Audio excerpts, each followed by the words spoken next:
Hello students, my self Anjali Verma. और आज हम लोग बात करेंगे बीएड थर्ड सेमेस्टर के पेपर फर्स्ट के जो थर्ड टॉपिक है principles of evaluation. Measurement and evaluation के अंतर्गत हम लोगों ने अभी तक मीनिंग एंड कॉन्सेप्ट पढ़ा था, कैरेक्टरिस्टिक्स पढ़ी हैं। उसके बाद हम लोगों ने बात करी थी what is relationship between measurement and evaluation. Today we will talk about principles of evaluation.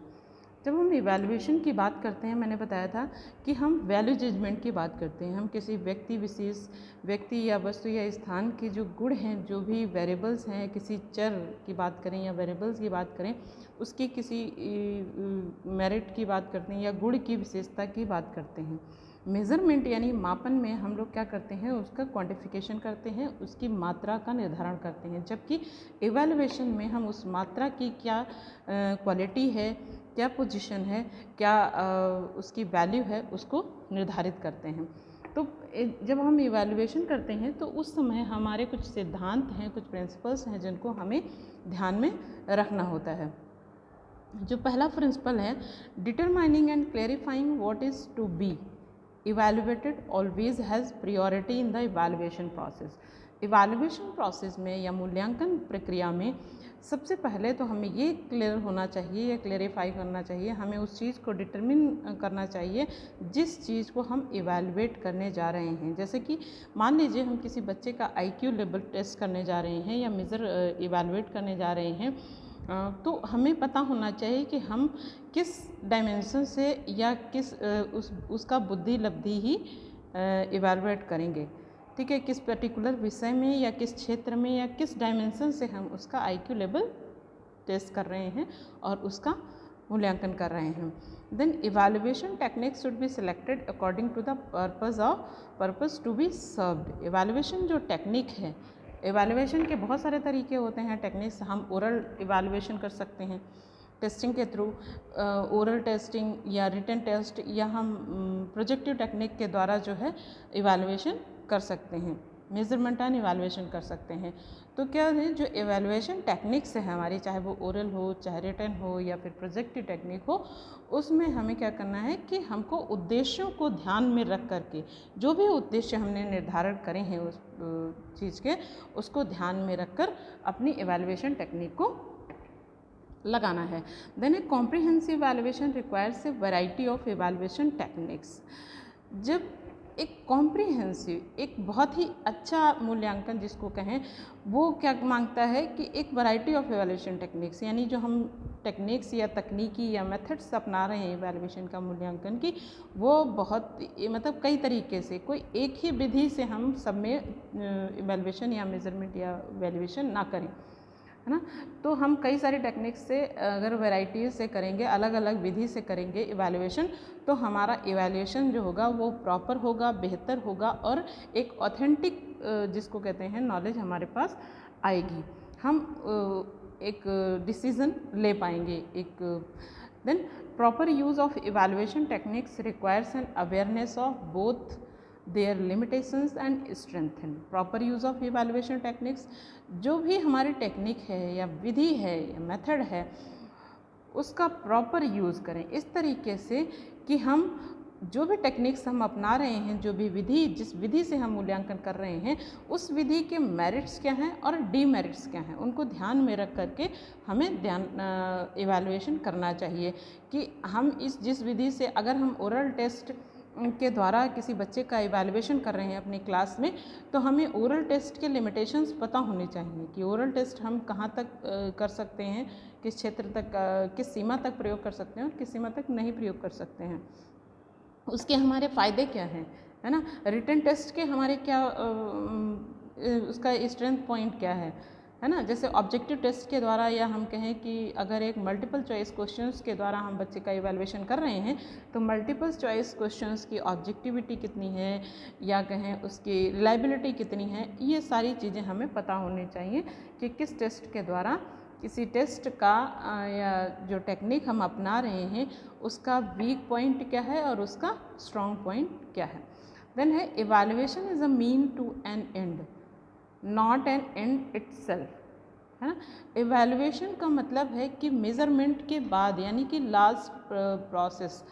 Evaluation जो है वो असेसमेंट के बाद हो सकता है कि इवैल्यूएशन जो है वो लास्ट एक प्रक्रिया हो, लेकिन इवैल्यूएशन अपने आप में लास्ट नहीं होता है, बिकॉज़ इवैल्यूएशन के बाद हम डिसीज़न मेकिंग की बात करते हैं। इवैल्यूएशन के द्वारा जो हमें परिणाम प्राप्त होते हैं या जो भी हमें रिज़ल्ट आता है या जो भी हमारे पास डाटा इकट्ठा होता है, उस डाटा के द्वारा हम लोग आगे, चाहे वो डिसीज़न मेकिंग के क्षेत्र में हो या सजेस्टिव रेमेडियल टीचिंग के क्षेत्र में हो, तो इस तरीके से हम उसका आगे प्रयोग करते हैं।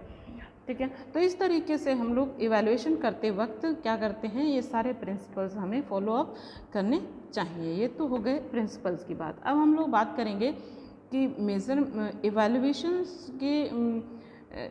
इवैल्यूएशन का जो है वो फंक्शंस क्या हैं, कहाँ कहाँ पे किस किस क्षेत्र में इवैल्यूएशन हमारा काम करता है। तो पहला फंक्शन है प्लेसमेंट फंक्शन। फंक्शंस मतलब इवैल्यूएशन किस क्षेत्र में यूज़ किया जाता है या यूज़फुल होता है, या कहें कहाँ कहाँ पे प्रयोग किया जाता है। प्लेसमेंट फंक्शन में पहला है evaluation has to study the entry behaviour of the children in all respect. Evaluation has to study the entry behaviour of the children in all respect. Evaluation के द्वारा हम ये पता लगा सकते हैं कि किसी बच्चे का, किसी छात्र का, किसी व्यक्ति का जो है उसका व्यक्तित्व कैसा है, या उसकी जो अध्ययन की आदतें हैं, या वो पढ़ाई में, एकेडमी में वो कितना अच्छा है, कितना खराब है। ठीक है, तो उसके द्वारा हम लोग पता लगा सकते हैं। Then that helps to undertake special instruction programme, है ना।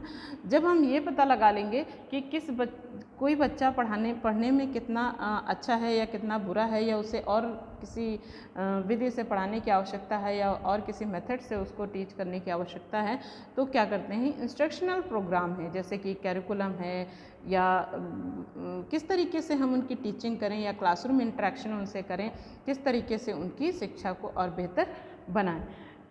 ठीक है, then to provide for individualisation of instruction. Evaluation के द्वारा पर्टिकुलर, अगर क्लास की बात करें, किसी क्लास में अगर किसी बच्चे का आप इवैल्यूएशन करते हैं और ये देखते हैं कि अगर IQ टेस्ट करके हम उस बच्चे का IQ का इवैल्यूएशन करते हैं कि बच्चे का IQ लेवल अगर कम है, तो इसका मतलब है कि वो बच्चा क्या है, स्लो लर्नर है ना। स्लो लर्नर है तो हमें किस तरीके के मेथड का प्रयोग करना चाहिए, किस तरीके से हम उसको धीरे धीरे ग्रेजुअली चीज़ों को सिखाएं, है ना। तो इंडिविजुअल जो डिफरेंसेस होते हैं क्लासरूम टीचिंग के दौरान अलग अलग बच्चों के, तो उन डिफरेंसेस के आधार पे हम अपनी स्ट्रेटजी या टीचिंग स्ट्रेटजी को चेंज कर सकते हैं, अपने टीचिंग मेथड्स को चेंज कर सकते हैं, और हम छात्र से छात्र तक जो है अलग अलग टीचिंग कर सकते हैं, उनको इंस्ट्रक्शन दे सकते हैं। देन है it also help to select peoples for higher studies for different vocations and specialised courses. Evaluation के द्वारा हम बच्चों को हायर एजुकेशन में या हायर स्टडीज़ के लिए अलग अलग जो भी व्यावसायिक क्षेत्र हैं या अलग अलग स्पेशल क्षेत्र हैं, चाहे मेडिकल हो, चाहे साइंस हो, बैंकिंग हो, अलग अलग सेक्टर में बच्चों को हम गाइडेंस देने में प्रयोग कर सकते हैं, उनके गाइडेंस के लिए प्रयोग कर सकते हैं। तो इवैल्यूएशन के द्वारा जो है क्या कर सकते हैं, बच्चों को हायर स्टडीज़ के लिए गाइड कर सकते हैं या उनकी काउंसलिंग कर सकते हैं। तो एक तरीके से कहें कि जो इवैल्यूएशन है वो हर एक क्षेत्र में काम करता है। सेकंड है function instructional function. Instructional function अनुदेशित कार्य। अनुदेशित कार्य में क्या है कि a planned evaluation helps a teacher in deciding and developing the ways, methods, techniques of teaching. Instructional functions में अनुदेशन के दौरान या क्लासरूम टीचिंग के दौरान या शिक्षण प्रक्रिया के दौरान क्या करता है, इवैल्यूएशन एक टीचर की हेल्प करता है क्या करने में, प्लान करने में कि किस तरीके से हम बच्चों को अच्छे से अच्छे ढंग से पढ़ा सकें, किस विधि से पढ़ाएं जिससे उनकी लर्निंग ज़्यादा हो, या किस टेक्निक से पढ़ाएं, है ना। तो शिक्षण की जो टेक्निक्स है या मेथड्स है उसके चुनाव करने में शिक्षक की मदद करता है evaluation. Then helps to formulate and reformulate suitable and realistic objectives of instruction. Evaluation के द्वारा टीचर की मदद करता है इवैल्यूएशन कि किस तरीके से किन परिस्थितियों में एक अपने जो भी हम इंस्ट्रक्शन के दौरान या टीचिंग के दौरान जो भी टीचिंग एड्स प्रयोग करते हैं उनको हम रियलिस्टिक कैसे बनाएं, इनको हम वास्तविक रूप में कैसे, वास्तविक उदाहरणों के द्वारा या वास्तविक चीज़ों के द्वारा हम कैसे अच्छा शिक्षण करें।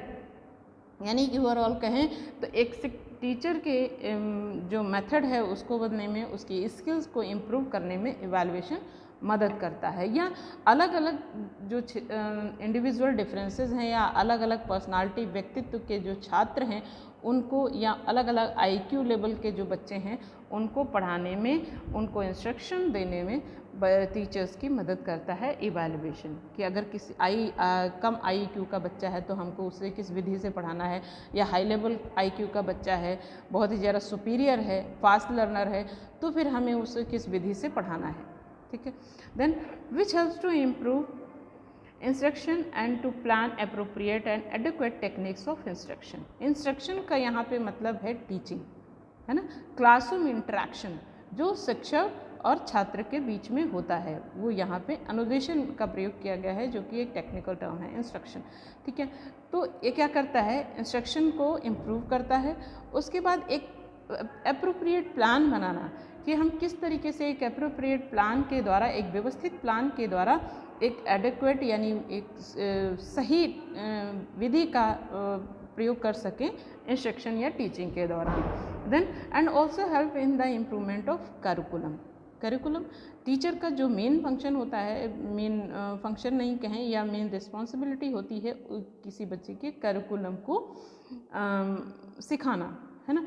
तो टीचर क्या करता है कि करिकुलम जो भी है या पाठ्यक्रम है, पाठ्यक्रम को इम्प्रूव करने में, कि जिस स्टैंडर्ड के लिए वो पाठ्यक्रम बना है क्या उनके लिए वो सूटेबल है, क्या वो उतना सफिशिएंट है, क्या वो बच्चे जो हैं वो उतना सीख पा रहे हैं जितना उस एज में, उस एज मेंटल स्टेटस पे क्या बच्चों को उतना सीखने भर का पर्याप्त है या नहीं है, या कम है या ज़्यादा है, तो उसको इम्प्रूव करने में मदद करती है evaluation techniques. To assist different educational practices, different educational practices. अब टीचिंग के दौरान या शिक्षण के दौरान या शिक्षा में अगर कहें तो केवल टीचिंग ही शामिल नहीं है, उसके अलावा बच्चों का कहें असेसमेंट कैसे करना है, बच्चों की अटेंडेंस कैसे बढ़ानी है, बच्चों का करिकुलम कैसे डिसाइड करना है, या टीचर्स की एबिलिटी को कैसे बढ़ाना है, उनकी स्किल्स को कैसे डेवलप करना है, या बच्चों के अंदर जो क्रिएटिविटी है या लीडरशिप पोटेंशियल है उसको कैसे इंक्रीज़ करना है। वो तरह तरह की जो एजुकेशनल प्रैक्टिसेस हैं उनको असेस करने में या उनको मूल्यांकन करने में मदद करता है evaluation. Then ascertain how far could learning objectives be achieved.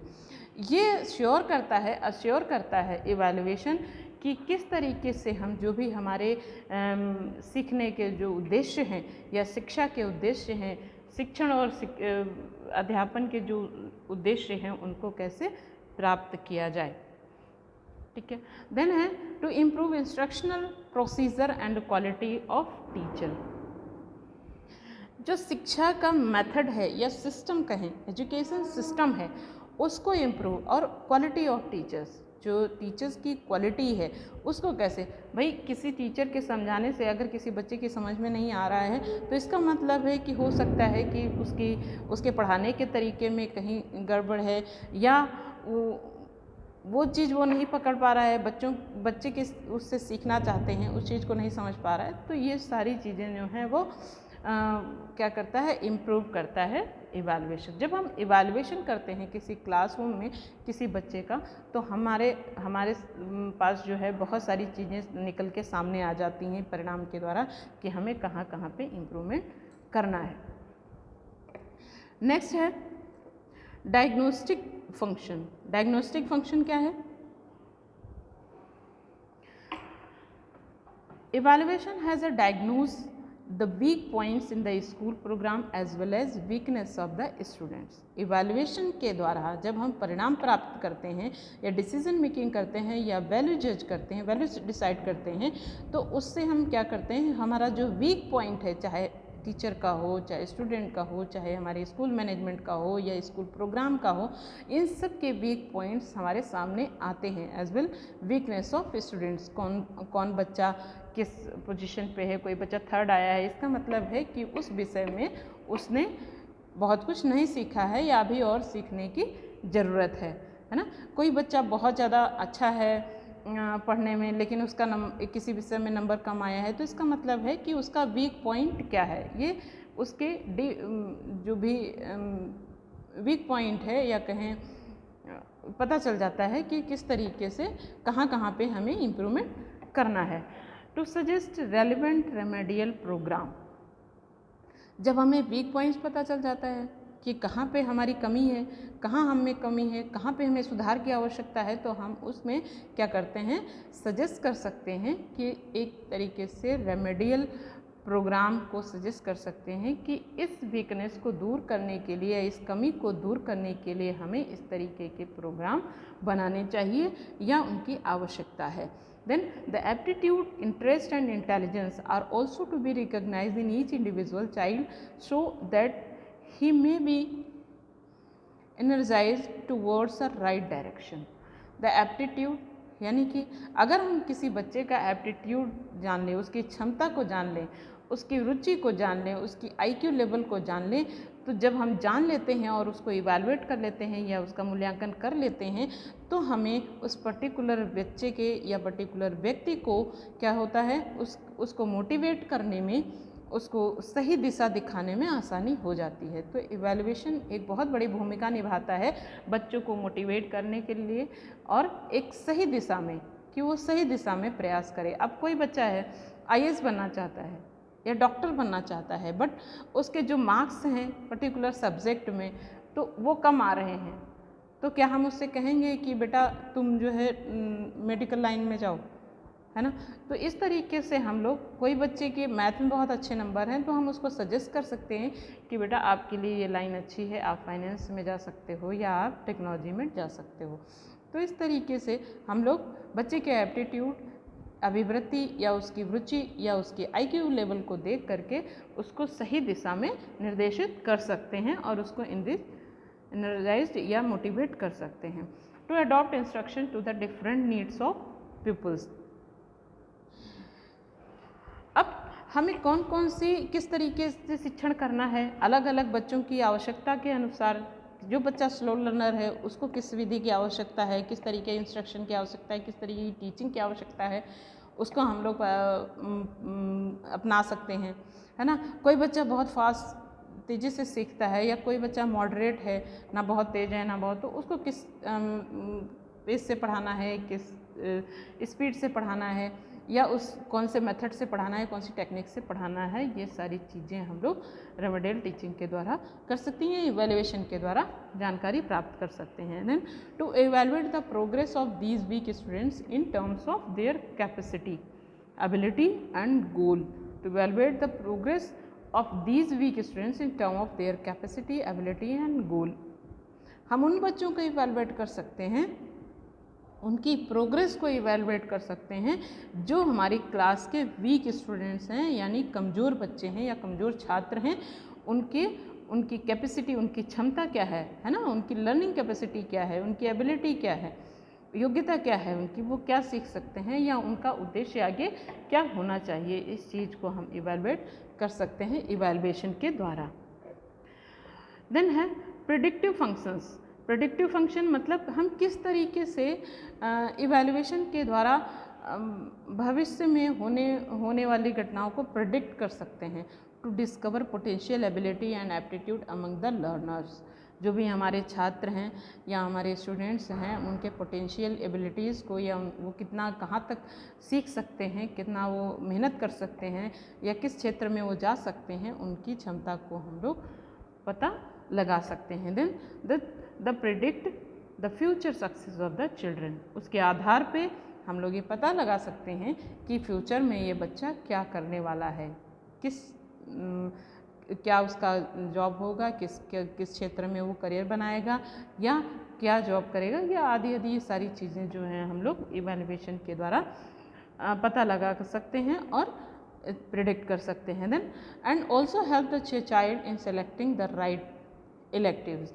अब मैंने बताया कि जैसे कोई बच्चा साइंस साइड से पढ़ रहा है और उसका एम है कि मुझे डॉक्टर बनना है, बट उसकी क्षमता इतनी नहीं है कि वो इतनी मेहनत कर पाए, तो इसका मतलब है कि उसे राइट डायरेक्शन की आवश्यकता है कि वो क्या कर सकता है। जिस विषय में उसके अच्छे मार्क्स हैं, असेसमेंट के द्वारा हमने पता लगाया है कि जिस विषय में उसके अच्छे मार्क्स हैं, तो उस विषय में हम उसको उस क्षेत्र में उसको करियर बनाने के लिए काउंसिल कर सकते हैं, या उसको सजेस्ट कर सकते हैं, उसको गाइड कर सकते हैं।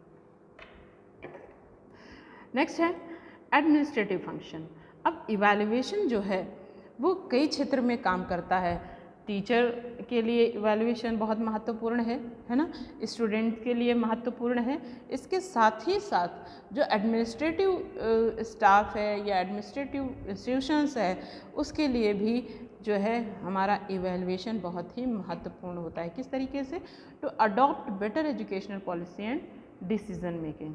शिक्षा के क्षेत्र में जो प्रशासनिक संस्था है, उस प्रशासनिक संस्था के लिए इवैल्यूएशन के द्वारा वो एजुकेशनल पॉलिसी हमारी कैसी हो, किस तरीके से हम डिसीजन मेकिंग बनाएं।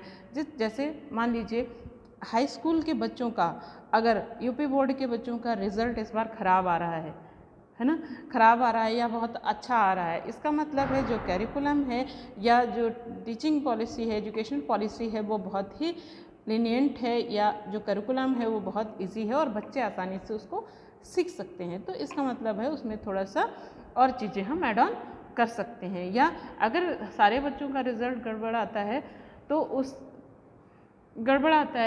तो फिर उसमें हम लोग क्या करते हैं कि करिकुलम हमारा ऐसा है, पाठ्यक्रम ऐसा है जो जिसमें कुछ चीज़ें ऐसी हैं जो बहुत ज़्यादा टफ हैं,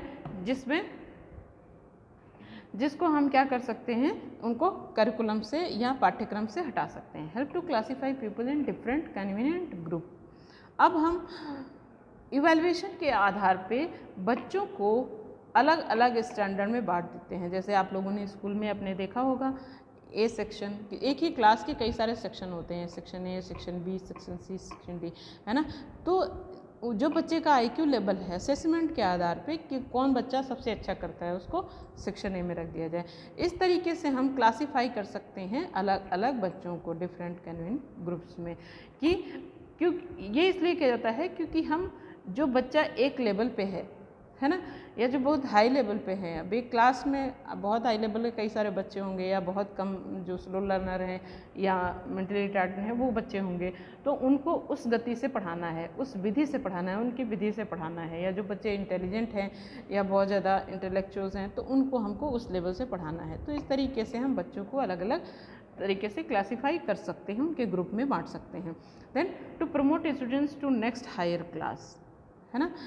इवैल्यूएशन के द्वारा जब हम सबमिटिव इवैल्यूएशन करते हैं, जिसको कहते हैं फाइनल इवैल्यूएशन, तो हम उसके द्वारा बच्चों को क्या करते हैं, नेक्स्ट क्लास में प्रमोट करते हैं। जो हमारा प्रशासन है वो बच्चों को, जैसे आपने बोर्ड का एग्ज़ाम दिया, बोर्ड में आपने सारे सब्जेक्ट में अच्छे मार्क्स मिले या फर्स्ट डिवीज़न या 60+ मार्क्स मिले, तो इसका मतलब है कि आप फर्स्ट डिवीज़न अच्छे नंबर से आप नेक्स्ट क्लास के लिए एलिजिबल हो और उसमें प्रमोट करे जा रहे हो। तो हायर क्लास में उनको प्रमोट करने में मदद मिलती है। Then to appropriate the supervisory practices, to appraise the supervisory practices. Supervisory practices मतलब कि किस तरीके से किन किन चीज़ों पे हमें ध्यान रखना है, किन किन चीज़ों पे नहीं ध्यान रखना है। ठीक है, किसी क्लास में अगर कुछ बच्चों के अच्छे मार्क्स आ रहे हैं और कुछ बच्चों के अच्छे मार्क्स नहीं आ रहे हैं, तो हो सकता है कि कहीं टीचर की कमी हो, या कहीं करिकुलम ऐसा है, या कहीं स्टूडेंट्स ध्यान नहीं देते हैं। तो ये अलग अलग चीज़ें हैं जिनको सुपरवाइज़ करने में मदद मिलती है। जिन चीज़ को हम किन चीज़ों को सुपरवाइज़ करना है, ये एडमिनिस्ट्रेटिव फंक्शंस में आता है। ठीक है, then to have appropriate placement, कि किस बच्चे को किस क्षेत्र में भेजा जाए, कैसे उनको प्लेसमेंट दिया जाए, कैसे उनको जो है वो जॉब दिया जाए। जिस क्षेत्र में बच्चा अच्छा कर सकता है उस क्षेत्र में उनका प्लेसमेंट देने में आसानी होती है। To draw comparative statement on the performance of different children. To draw comparative statement on the performance of different children, अलग अलग बच्चों का एक स्टेटमेंट ड्रॉ करने में आसानी होती है या मदद मिलती है कंपैरेटिव स्टेटमेंट कि किस बच्चे का एक बच्चे ने एक तुलनात्मक जिसको कहें स्टेटमेंट या विवरण तैयार करने में मदद मिलती है। To have sound planning, sound planning मतलब एक वेल प्लान जिसको कहें, हम एक साइंटिफिक तरीके से इवैल्यूएशन के द्वारा हम एक अच्छी प्लानिंग कर सकते हैं कि कहाँ कहाँ पे हमें इम्प्रूवमेंट करना है, हमारा वीक पॉइंट क्या है और हमारा स्ट्रॉन्ग पॉइंट क्या है, कहाँ कहाँ किस चीज़ों में हमें डेवलपमेंट की आवश्यकता है या इम्प्रूवमेंट की आवश्यकता है। Then haves to test the efficiency of teachers in providing suitable learning experiences. प्रशासनिक कार्यों में जो मूल्यांकन है वो मदद करता है टीचर्स की जो वर्किंग पावर है या एलिजिबिलिटी है या इफ़िशेंसी है या उनकी क्षमता है या उनकी योग्यता को टेस्ट करने भी मदद करता है मूल्यांकन। उसके द्वारा कोई भी एडमिनिस्ट्रेटिव स्टाफ ये पता लगा सकता है कि किस तरीके से टीचर के अंदर क्या क्वालिटी है और किस टीचर की क्या विशेषता है कौन, और उसको इम्प्रूव करने में भी मदद करता है। देन है guidance function, assist a person in making decisions about courses and career. Means किसी भी व्यक्ति को जो है वो डिसीज़न मेकिंग में कोर्स और करियर्स को क्या करने में, उनके डिसीज़न लेने में मदद करता है। ठीक है। Enables a learner to know his pace of learning and lapses in his learning. enables a learner to know his pace of learning and lapses in his learning। सीखने के स्टाइल्स होते हैं, है ना। कोई भी बच्चा उसको पता चल जाता है इवैल्यूएशन के द्वारा कि किस तरीके से हमारे सीखने की गति क्या है ना, या हमारे सीखने के दौरान हमारी कमियां क्या हैं, हमारी वीकनेस क्या है या हमारा स्ट्रेंथ पॉइंट क्या है, क्या चीज़ हमें अच्छी लगती है, क्या हमें नहीं अच्छी लगती है, किस चीज़ में हम अच्छा कर सकते हैं, किस चीज़ में अच्छा नहीं कर पाएंगे। Has a teacher to know the childrens in detail and to provide necessary educational vocational and personal guidance. जो इवैल्यूएशन है वो टीचर की बहुत अच्छे से मदद करता है, कैसे, बच्चों की डिटेल जानने में कि बच्चे का IQ लेवल क्या है, बच्चे की पर्सनालिटी कैसी है, बच्चा की स्टडी या हैबिट्स क्या हैं, या बच्चे की अदर जो भी क्रिएटिविटी कितनी है, कैसी है, या बच्चे के अंदर जो लीडरशिप है, उसका एटीट्यूड, उसका इंटरेस्ट आदि चीज़ें जानने में मदद करता है, जिससे कि टीचर ये पता लगा सकता है कि किस तरीके से हम बच्चे को वोकेशनल गाइडेंस करें या कोई व्यावसायिक निर्देशन कैसे करें और उसको पर्सनल हम गाइडेंस कैसे करें। Educational evaluation.